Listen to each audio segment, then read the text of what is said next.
Hello guys, আমি Sudipta and welcome to my mini blog. তো আমি এসেছি মেঘনা ক্যাফে। তো এই ক্যাফেটা সবাই মোটামুটি চেনো। তো এটা আমাদের করিমপুরে রয়েছে, আর এটা খুব ফেমাস আর খুব সুন্দর জায়গা। তোমরা অবশ্যই এখানে আসতে পারো। আর এখানে এসে নতুন নতুন দেখছি যে চালু হয়েছে, যেমন বোটিংটা এর আগে ছিল না, এটা এখন চালু হয়েছে। আর এখানে এসে তোমরা রিলস, ভিডিও, তারপর ফটোশ্যুট সমস্ত কিছু করাতে পারো। তো আমারও ইচ্ছা হলো যে বোটিং করার, বাট আজকে যেহেতু সন্ধ্যা হয়ে গেছে তো আজকে আর করবো না, নেক্সট দিন করবো। আর এখানে এন্ট্রির জন্য মাত্র 10 টাকা দিতে হবে, 10 টাকা দিয়ে তোমরা আসতে পারবে।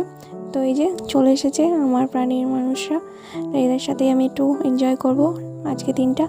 তো চলো তোমাদেরকে একটু পার্কটা ঘুরিয়ে দেখাবো। আর এই যে এটা হচ্ছে ওর ভাই গোলুমলু। তোকে জিজ্ঞেস করছিলাম কী খাবি, তো বলছে তুমি যা খাবে সেটাই খাবো।